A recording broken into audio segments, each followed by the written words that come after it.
Hello, welcome to The Long Road. My name is Chris Roberts, and we're going to talk about a number of things today. And the first thing that we're going to talk about is Kenya, Iraq, Syria, Tunisia, Libya, Somalia, Morocco, Afghanistan, Pakistan, Egypt. What do all of these nations have in common? They had serious terrorist acts over the past week.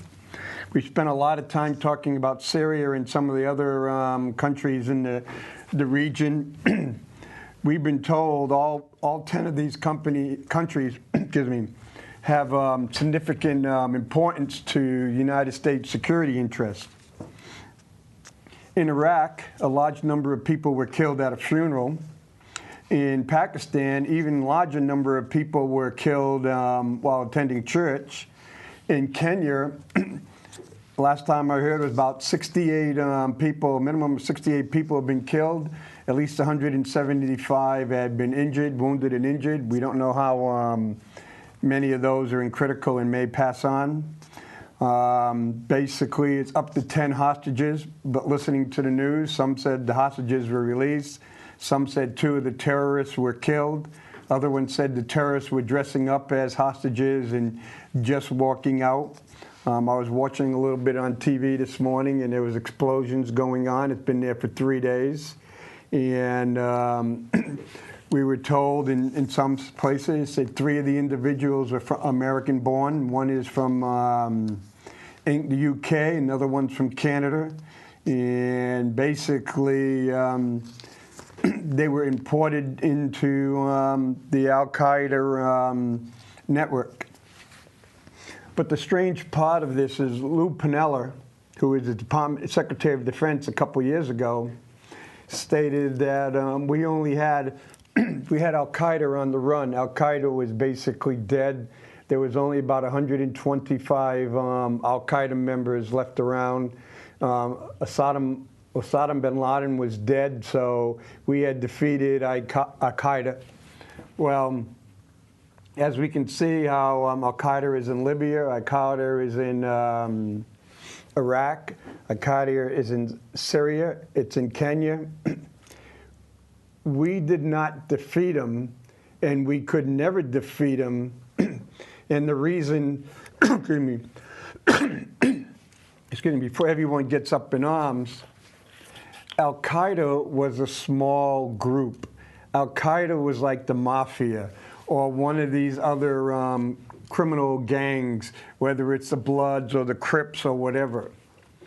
You can't beat them. You have to contain them.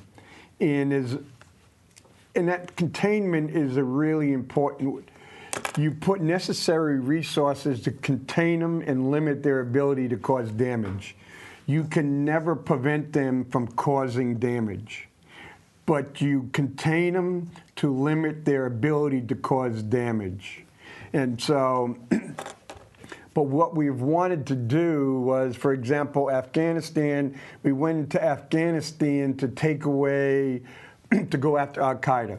We went after Al-Qaeda and they left Afghanistan. Then we went after the Taliban because we said Taliban allowed Al-Qaeda training camps.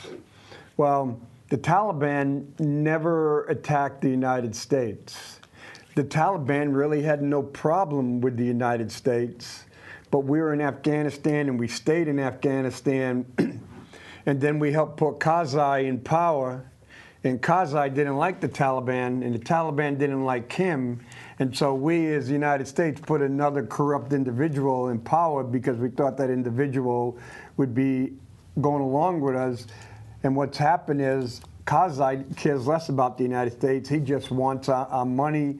And because we support Karzai, the Taliban are now attacking the United States and killing the American service members and just waiting for us to leave sometime next year.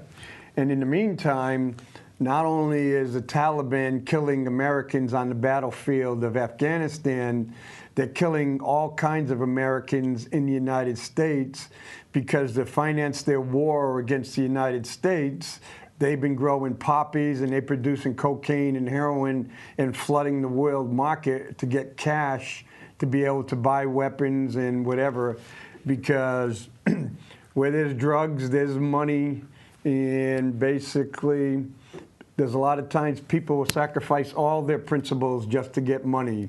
And so where the Taliban used to execute people for using drugs or selling drugs, now they go and say, well, we can look the other way right now because we need the money to buy weapons and to pay our freedom fighters. And so that just kept going on and on. So as we started, we kept going, we got to get Al-Qaeda, we got to get Al-Qaeda, we got to get Al-Qaeda. So we spent maybe about $2 trillion going after Al-Qaeda. And we can go and say, well, Al-Qaeda has never attacked the United States since September 11th. Well, we could go in and say that semantics one way or the other. Did Al-Qaeda attack the embassy in Libya? Well, if they attacked the embassy in Libya, an embassy is always sovereign soil. So if you attack an American embassy in any country, you're attacking or invading American soil. But we don't want to use that word as a terrorist attack. Right now, it appears that there were at least 1 or 2 Americans that were killed in Kenya. And so if Al-Qaeda attacked the mall, a high-end mall in Kenya, and killed an Americans, is that a terrorist attack? The Army major who just got convicted of murder of 13 individuals and sentenced to death, we don't go and call that an Al-Qaeda attack. We call that, even though he was an Al-Qaeda sympathizer, we call that workplace violence. And because it's workplace violence, it makes our numbers look good. Politically, it says we didn't get attacked, but the soldiers that got killed, they don't get a Purple Heart. They don't get a lot of the benefits. The soldiers that got wounded don't get a Purple Heart. To us, it's basically our politicians. It's like, hey, it's just like going to work at McDonald's and someone at McDonald's doesn't like the fact that you asked his girlfriend out for a date and comes in and starts shooting up the McDonald's. That goes as classified as workplace violence. But what's the difference between workplace violence and terrorism? It all depends how we want to look at it.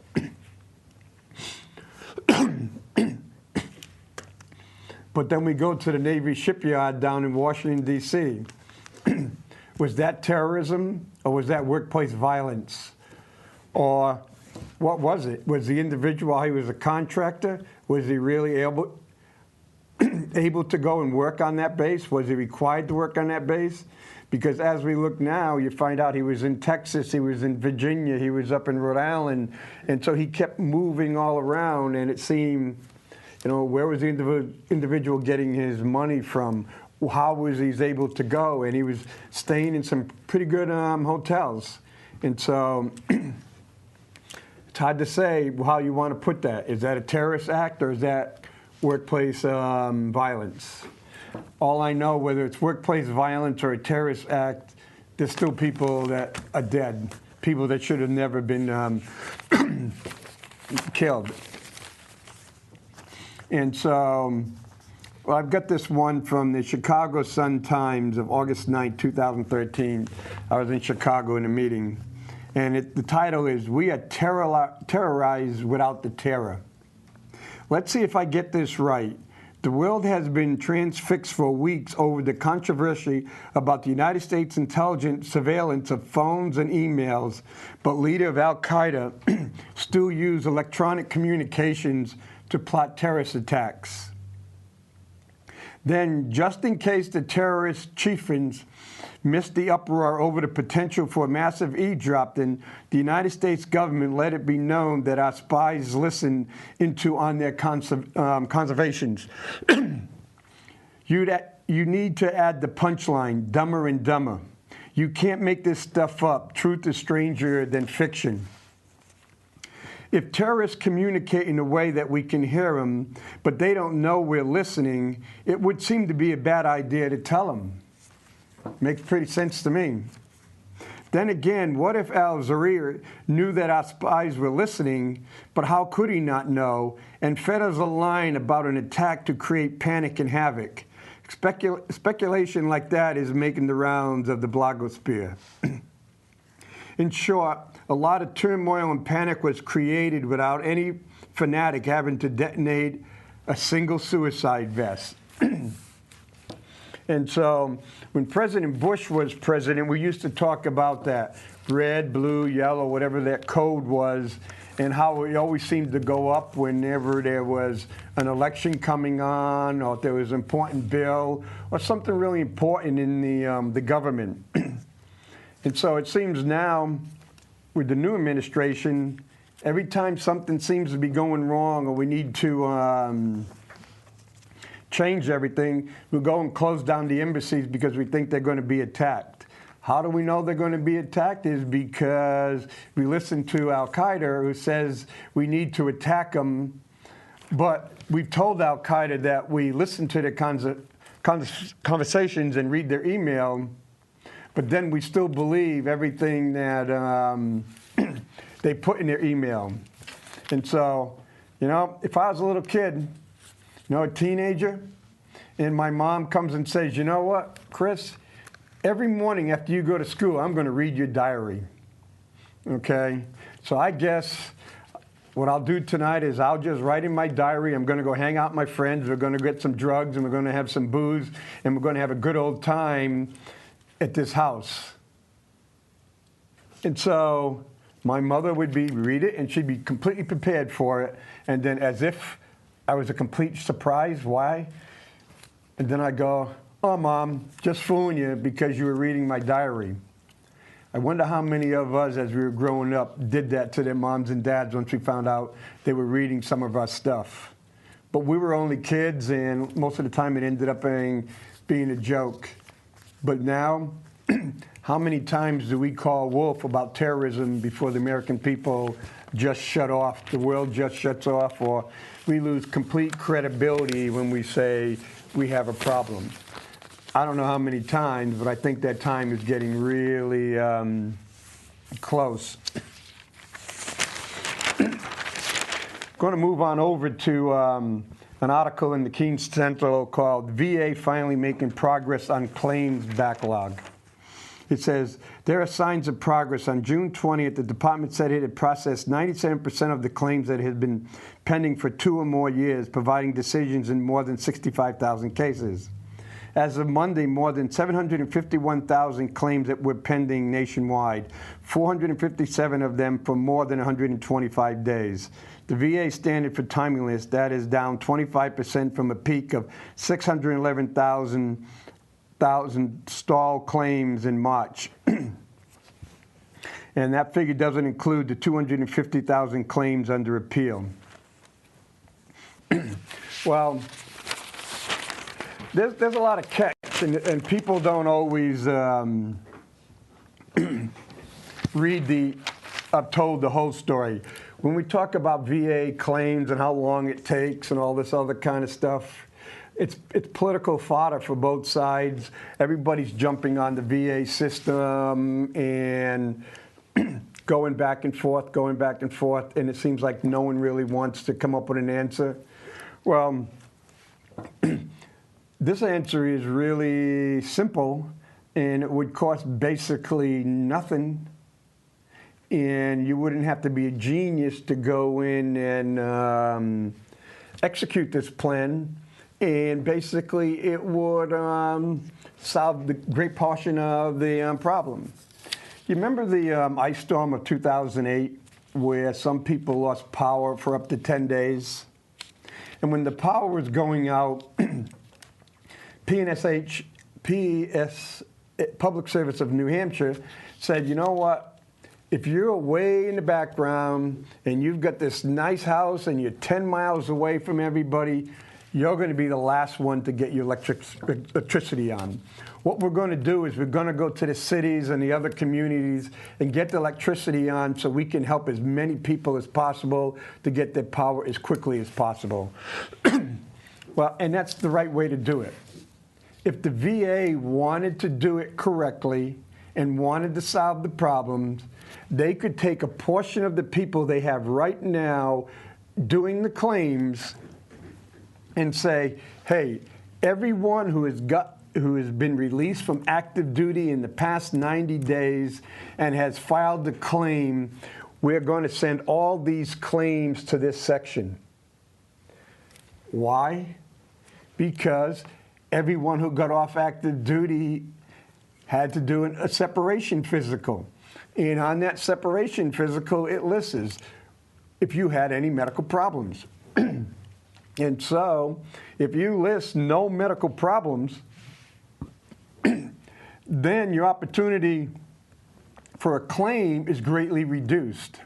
Because if you go on your discharge physical and you say, hey, I have a bad knee, my knee's giving me a lot of pain, or I have a bad back, or I'm ringing in my ears, you can't be discharged. You have to see a medical doctor, and a medical doctor has to evaluate for every one of those things that you're saying, and that medical doctor will then put that in your medical record. Okay? And it'll also be on your discharge physical, so all that will be there. And almost anybody can get a copy of their medical record before they get off active duty. They're told over and over again, get a copy of your medical record. So you have your discharge physical, you have your medical record, then you go and file a claim with the VA. If you need to, file a claim with the VA. And then the VA can then look at the stuff, bing, bing, bing, and they could settle a lot of those claims in the 125-day. In 2 to 3 months, brand new claims could be settled. But no, the VA doesn't like to do it that way. As far as the VA is concerned, it's like going to Hannaford to the deli.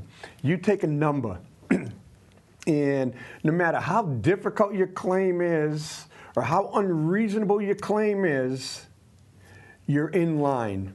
So, and I know of a number of individuals who have done this. They've worked 30, 40, 50 years, and they get ready to retire, and they go, you know what? I'm going to go put a claim in for the VA. I'm going to put a claim in for PTSD. I'm going to put a claim in for a bad back. Well, or, you know what? I'm 84 years old. There's one, I'm making 94, individual, 94 years old. I'm going to put a claim in for total disability and basically unemployable, so I can get 100%. 94 years old, been on Social Security, haven't worked for like 25 years, because I'm going to put in for unemployability. Because the VA has one of this thing is, even if you're over 65, even if you've worked and even if you collected Social Security, you can apply for unemployability. So here it is, I'm 94 years old, I'm going to apply for unemployability, okay? And I served in World War II from 1943 to 1945. I've gone my whole life, worked and everything. The 2 other individuals I personally know served in Vietnam, successful businessmen, go bang, bang, bang. And they go, you know what? We're going to apply for this. You have every right to apply for it. And so they say, okay, where's your discharge physical? Maybe the individual still have their discharge physical. If they don't have their discharge physical, then the VA has to go and track down, go to the National Archives that hold all the military records. Then the VA is going to have to track down your medical record and then your discharge physical. They're going to have to get that. They're going to have to look at it. And they're going to say, but wait a minute. You came in at 18, you got out at 20, and on your discharge physical, there's nothing wrong with you. You didn't put one thing down. You never got injured. You never got shot. Bingo, you did your 2 years. And now you're claiming bad back, you're claiming diabetes, you're claiming this, you're claiming that. But yeah, that's from my military service. But wait a minute. You're 125 pounds overweight. And you've done this, and you've been a construction worker, or you've done this. and you got high blood pressure. When you got, when you left the military, you weren't overweight. You left the military, you didn't have high blood pressure. When you left the military, you didn't have ringing in your ears. You didn't have bad knees. You didn't have bad back. And so the individual goes out and gets other doctors to say, yes, it's service connected, and it goes back and forth, back and forth. So something like this could take 2, 3, 4 years. While this is going on, now guess what? You have an individual being tied up with a case that could take 3 to 4 years. And it may go either way. Now, just think of someone who's 21, 22 years old, just got out of the military and wants to file a claim. Now, if I'm spending 3 to 4 years on a claim that someone is filing for something that happened 40 or 50 years ago, and I have no medical records whatsoever, and we're trying to recreate this, and we're trying to recreate that, and we have doctors going back and forth, and right behind that individual, there is 20 people that just got off active duty last month. You know what? I can't work with them until I take care of this guy. In no business would it make sense whatsoever to operate like that. And it's right here. There's signs of progress. As it 97% of the claims that have been pending for 2 years or more, providing decisions in 65,000 cases. Okay. There's 400, okay, it's right here, 751,000 claims, 457 are more than 125. So let's see, that's 43. So 293,000 claims are less than 125 days. So we've got basically 300,000 VA claims that are less than 120 days. So why aren't we, me, if I'm a business guy, and I have the ability to get rid of 300,000 out of 450, plain and simple, to get rid of almost 40% of my backlog of simple claims, why wouldn't I do that? It makes no sense to me. It doesn't make any sense. That's when a bureaucracy is so embedded among itself that it can't see any daylight, and most of the problem is they're causing it themselves. Because, like I said, basically 300,000 claims less than 120 days old. And in most cases, they'll have the medical records, everything, discharge physical, x-rays, CAT scans, everything they would need to make a decision would already be there. And so you can easily clean it up just like that. But you don't get anything politically by doing something like that. Then the other part is, here's what you have to go.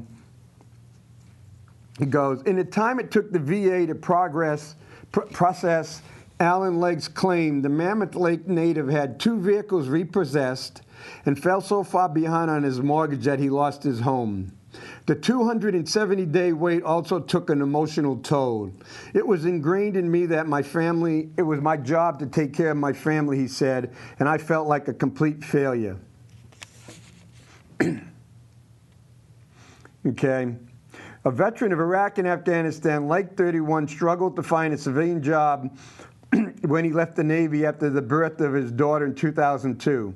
He tried working as a cook at a Florida bar and grill, but was hospitalized 3 times because of strain on his back and knees, which he injured in the service. Okay. One, you would go, he was in the Navy. Okay. He's a veteran of Afghanistan and Iraq. Was he in the combat area or was he in country? It doesn't say right here. He says he worked, but he was hospitalized 3 times because of strain on his back and knees. Is he overweight? Is there other problems? He said he injured these. But but way they write it, in the time it took the VA to process Adam Legg's claim, the Mammoth Lake native had 2 vehicles repossessed, fell so far behind on his mortgage that he lost his home. Okay, so 284 days. So basically, it took 9 months, okay, which is not really a long time. Try to get a workman's comp disability or try to get Social Security disability. 9 months is pretty good time. The other part is he's in Mammoth Lakes, California, and but he said in 2009 he tried working as a cook in the Florida bar and grill, but was hospitalized 3 times because of strained tooth. So the question is, when did he file his claim? Where did he file his claim? If he filed his claim in Florida and then he moved to California, did he ask to have his claim transferred? Okay, so it goes and it makes you feel bad. He had 2 vehicles repossessed and fell so behind on his mortgage that he lost his home. In 9 months, what the thing is saying, in 9 months, he had nothing. He lost 2 cars and he lost his mortgage. He lost his house. Okay. And what he's done, he was granted VA disability, and he now gets a disability check of $1,100 per month. Although he now receives $1,100 a month disability, the VA experience still leaves a bad taste. When you feel like the VA doesn't care, you feel like the country doesn't care. Someone willing to give their life for the country deserve a little bit better. But when you go in and someone who's negotiated the VA system and looked at this, when you take it piece by piece, it looks like the system is really screwing everybody over. Yes, some people are getting screwed over. There's a large number of people are using the system. And disability filing shot up in 2010 after the VA took steps to expand eligibility for compensation for conditions associated with exposure to herbicide, Agent Orange, the Gulf War illness, and post-traumatic stress disorder. And it goes, at the same time, a new generation of veterans were returning from Afghanistan. The bad economy, too, played a role, officials said, making veterans more likely to seek compensation for ailments they might have shrugged off in the past. So part of it comes in, we have a system that treats a claim in order, irregardless of how much time and effort it's going to be, irregardless of if it looks like it's going to be a valid claim or just a waste of time claim. We've got people who go in and, for example, PTSD, the VA is in a situation, we have people claiming PTSD all the time. And how do you turn around and tell someone, no, you don't have PTSD? And so it is much easier for the VA to say, yep, you have PTSD, where there's 30%, 40%, 50%. And the other thing is, 50% disability in the VA is only about $600-700 a month. So we really, really have to be careful with this. Plus also, not telling the rest of the story, in 1986, the VA system was changed dramatically. Up until 1986, the VA was basically for servicemen that were injured in time of war or had service-connected disabilities. Up to 1986, a lot of the VA hospitals and every point around the country were closing down because basically there was only about 3 million veterans that were eligible to use the VA system. And also another thing that was happening, and it will link to today, was that General Motors, U.S. Steel, a lot of the industries in the rust bucket were going bankrupt. And when they were going bankrupt, they were doing away with their pension plans. They were doing away with their health care plans. And when you go to Pennsylvania, Michigan, Ohio, Illinois, West Virginia, a lot of the individuals who were in the unions were also service members. And so what Congress did basically was say, okay, we'll expand the VA to all veterans. And so they expanded to all veterans. So now all the veterans that lost their job and lost their health care from U.S. Steel or any of these other rust bucket industries could now go to the VA. And then the VA was so overwhelmed, then they created the lists 1 through 8. So now you'd be able to go to the VA based on an income qualifier. Because prior to putting an income qualifier, I was out at Irvine, California, and there was people from Newport Beach and some of these really wealthy communities. They'd see their own doctor, and the doctor would write prescriptions, and the doctors would send them down to the VA, and the VA was paying the prescriptions to really wealthy people, people who had served a couple of years in the military. So they had to put a stop forward on that. And so basically that about tripled the amount of individuals that were now into the VA system. Well, as we kept going closer and closer, getting closer and closer to modern day, we now had a problem with Medicare. And it's like Medicare reimbursements. And so what the VA started doing was opening more clinics and community block centers, because basically what the government was realizing was every time that we can get someone, a veteran, to go to the VA instead of to go to use Medicaid, it saves the government money. Because the way the government does it, there's 2 different systems.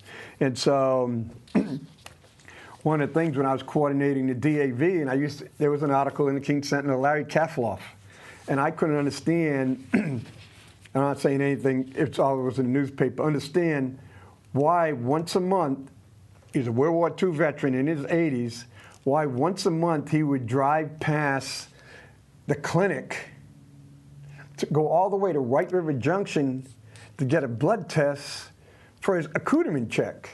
And I'm going, wait a minute, this guy has Medicaid. Why can't he just use his Medicaid to go to the clinic? Well, because what we've done is we've convinced a lot of the veterans, yes, you got to go to the VA, you got to go to the VA.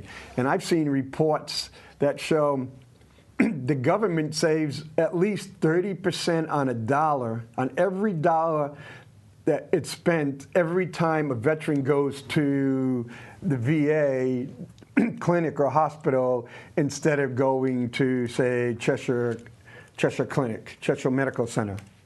And has no idea on the quality of the health delivery. So, but the other benefit, how it saves money is, and I've talked about this before, Mr. Kafloff, if he has a medical problem and he wants to see a doctor, he has to drive all the way up to White River Junction. Now he can do the clinic up to White River Junction, sit in urgent care, and then take a number, sit in urgent care, and be seen. And he may be triaged, given something really quick, and sent home and given a doctor's appointment, a primary care doctor's appointment. And it could be anywhere from 2 to 3 weeks, maybe longer. I got a letter from White River Junction last week that say to make my doctor's appointment for October. So I go in, I said, okay, I got to get my doctor's appointment for October, and they go, oops, sorry, the next available one is in January. And I said, well, you know, the doctor ordered a CAT scan, and I had a growth in my chest, and she wanted me back. And it goes, well, sorry, got to wait until January. That's the earliest we get. Well, if someone cancels, we'll try to give you a call, see if we can get you in. That's the difference between the VA system and the regular system. If I get my CAT scan here, I'm going to get an answer within 24 to 48 hours, and I'm going to see the doctor pretty quick. I can go up to White River Junction and get a CAT scan and may not see the doctor for 2, 3, 4 months after taking that CAT scan. And so part of it is that's one way to save money. I also got a pamphlet from the VA talking about veterans and how they want veterans to sign up for the VA healthcare system. Because if any veteran that signs up for the VA health system is classified as having medical care under the Affordable Care Act. And part of that comes in, the question I had is, well, if you have health care under the Affordable Health Care Act, then you would not be qualified for tax subsidies. And so, but what does it do for your family because they won't have VA health care? But no one has been able to give me an answer to that. But to me, it appears that every single veteran that signs up and gets into the VA medical network, single one, then would not be qualified or would not be able to buy health care on one of the state or federal run exchanges, and also they wouldn't get the tax credit up to $7,000 back either.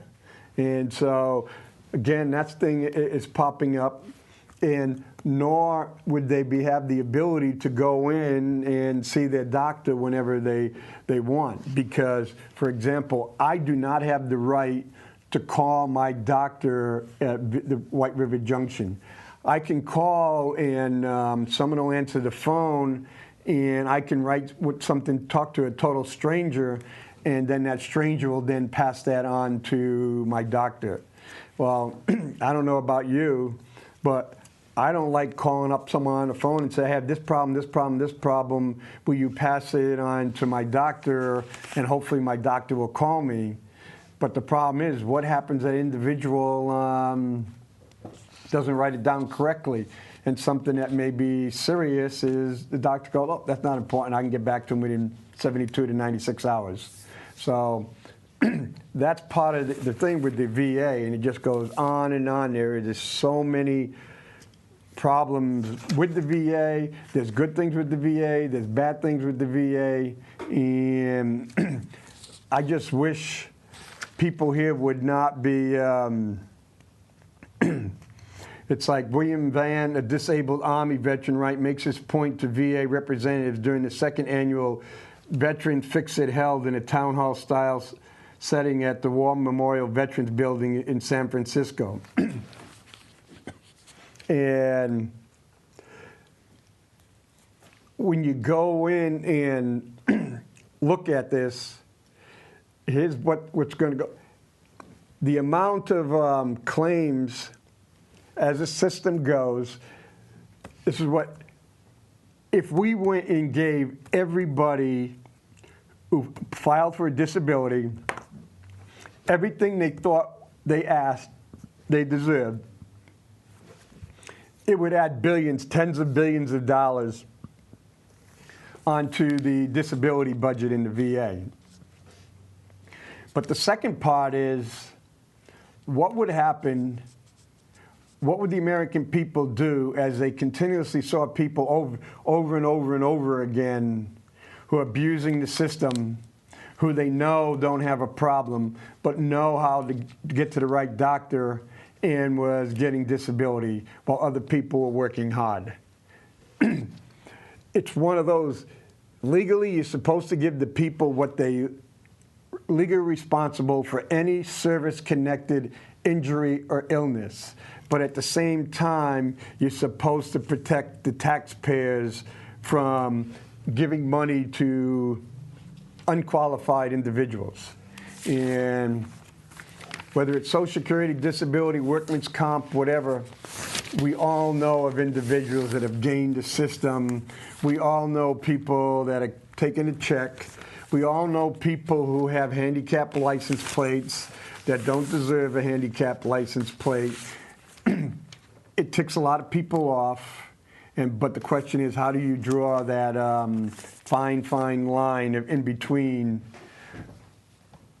There's something wrong when you don't give somebody who actually did something and needs it, but there's something wrong when you give somebody disability when they don't deserve it. And so, and as I end this up really quick, when I go to Authority now receives $1,100 monthly disability check. $1,100 a month disability check. 2 cars and a mortgage. You can't pay 2 cars and a mortgage in California in Mammoth Lake on $1,100 a month. He had 2 jobs as a short order cook and couldn't work at it because it hurt his back. So something is wrong here. And part of the thing is, what is really wrong is that the quality of the reporting, I think a lot of reporters don't ask a lot of questions, or you have reporters reporting on something that they have no idea whatsoever. It made it sound good, but $1,100 a month, I don't see how you can even live in Mammoth Lake unless you're living in a cabin in Mammoth Lake, California. So again, that wasn't, part of it was truthful, but it wasn't completely truthful. And another one that was in the Keene Sentinel, New Hampshire ethics, a systematic problem. The state has some of the most permissive laws on the books. And it goes, when I talk about the influence of lobbyists in Concord and the fact that our election and ethical laws are so weak, people are amazed I'm talking about New Hampshire, since we have this image of large, voluntary, corrupt-free legislature. But the reality is people out there become more and more cynical when they see this stuff. I don't think this is one-off and just issue today to me. This is a symptomatic problem our policymakers really need to look at. And so we have a long and admired tradition. This is what the governor says. We have a long and admired tradition of citizen legislation, of folks who come here not as a career to do people's business, Hansen said. You can't expect legislators to be here to do this work without having other employment. Well, like I said before, as I go around the country, go to these different meetings, New Hampshire legislative body is a joke. Yeah, you're the ones who got 400. You're the ones who's got 500. You go, no, it's only 400. And wait a minute. Oh, in Keene, for example, I represent more people as a city councilor in Keene than I do as a state rep for Keene. As a state rep in Keene, I'm only responsible for about 3,400 people. And people make, they just look at us. And when they go and say, we have a long and admired tradition of citizen legislative folks who come here. Well, when the citizens legislation was formed, it was formed by wealthy Protestant white male who owned a lot of land. And they gave the payment was really low because they didn't need the payment. They used it to, to get paid, but they were wealthy. They didn't need to do it. And, well, basically, New Hampshire, who are so low paid that we get a lot of people who are citizens willing to serve, and many of them are folks who might have been or connected to those with public sector jobs. And so we do, okay? When we like to go and say people don't come in there for careers. There's about 1/3 turnover every 2 years in the state of New Hampshire in the House. But if you go in and you look on both the Democratic and the Republican side, there's been people there have been 20, 30, and some going on 40 years. If that isn't a career, I don't know what is. Okay? And when you look at a lot of people that are in the State House, They're not poor people. They're not. A lot of them are well off. And I'm a retired colonel. I get a good pension, so I'm in the State House. There are not many poor people in the State House. Yes, there are people who are collecting Social Security or collecting pensions, but they've also been there for a long time. People can get wined and dined. People can lust over the power. People can lust over some of these controls. But a lot of people go to the New Hampshire State House for their own personal benefit or their own personal agenda. If I want to ensure synthetic marijuana should be legal, I may go up to run for the State House and go and push bill after bill after bill after bill. It wouldn't even matter if I owned a synthetic marijuana store in New Hampshire. I would be allowed to do it because that would be no ethical violation. And most Indians say, but that would not be an ethical violation. And I can't tell you how many people put bills in that personally benefit them. Because in New Hampshire, we have this rule, as long as it doesn't benefit you any more than anyone in your class.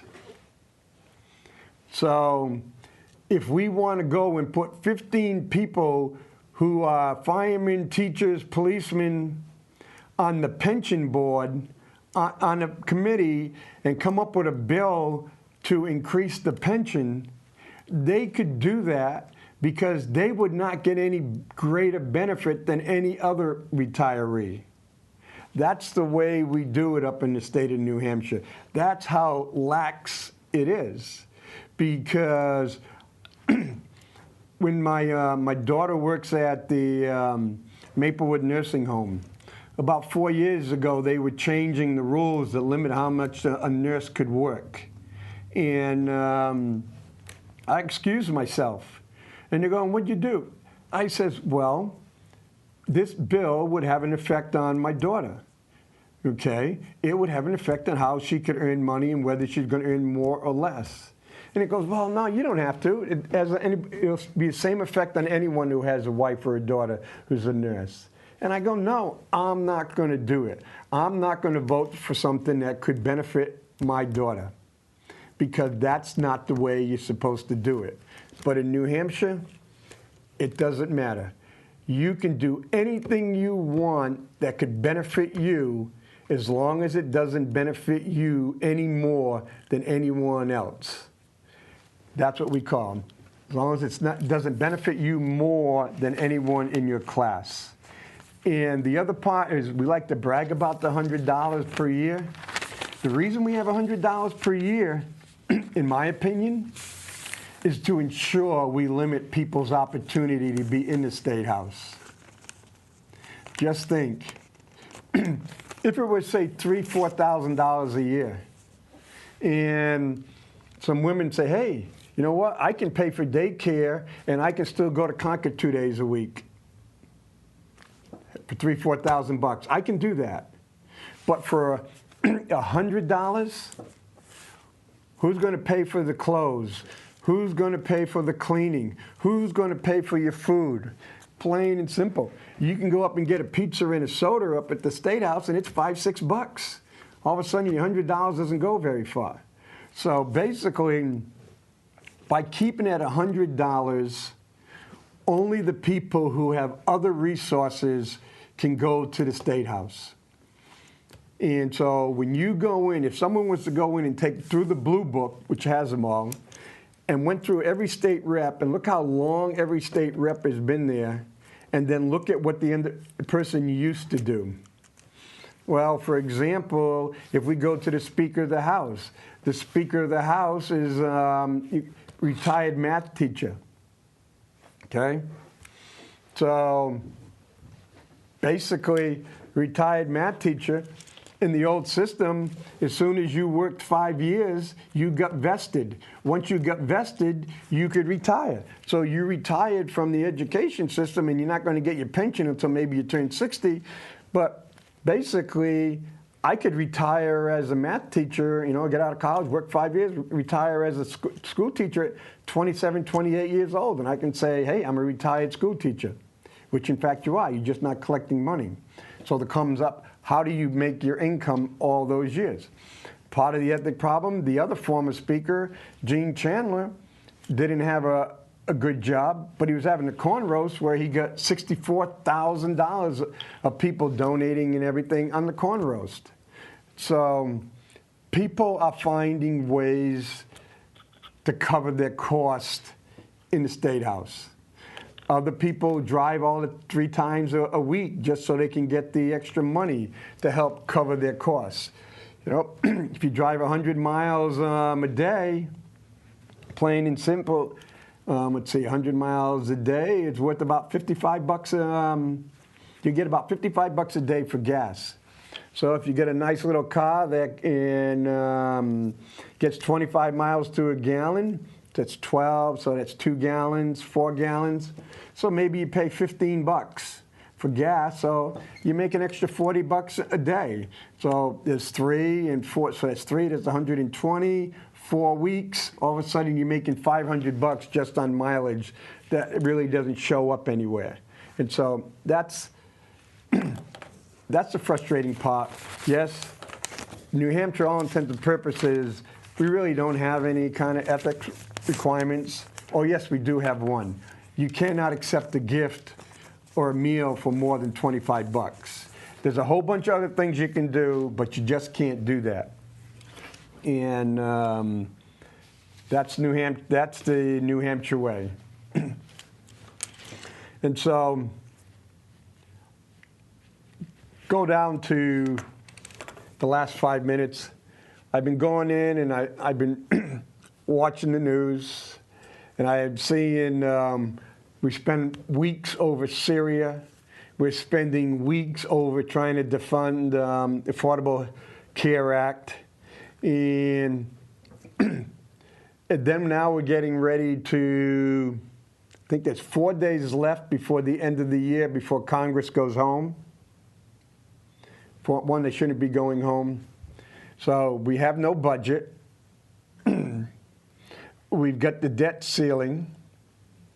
And part of the game with the debt ceiling is the Secretary of Treasury has raided and borrowed about $250 billion to cover in shenanigans. So even if he was to raise the debt ceiling $250 billion, we'd be right in the same position because he still has to pay to come up with $250 billion to pay back the other individuals. And coming to it, it's coming down to the people in Congress, the Senate, the President, the Cabinet, these government agencies. They don't represent us. They are worrying about their own self-interest. Plain and simple.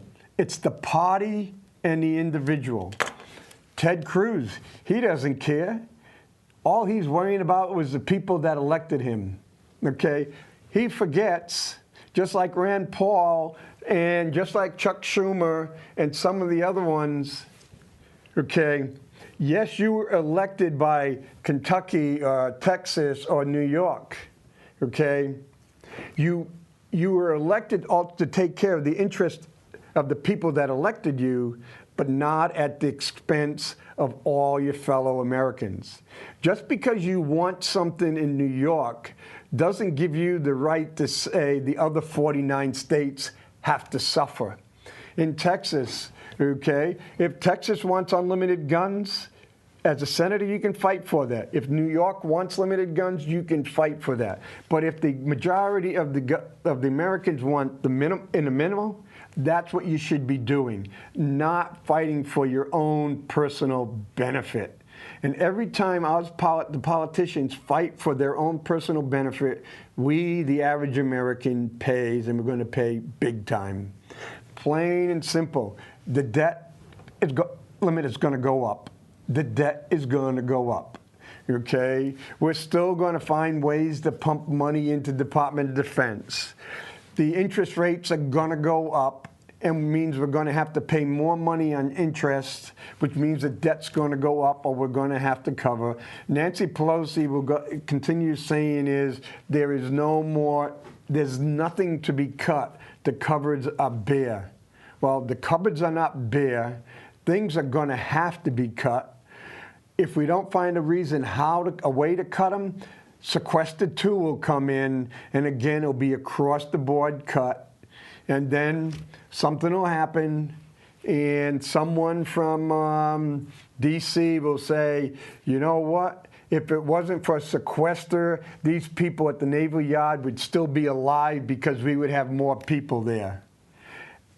Something goes wrong, we're going to blame it on sequester.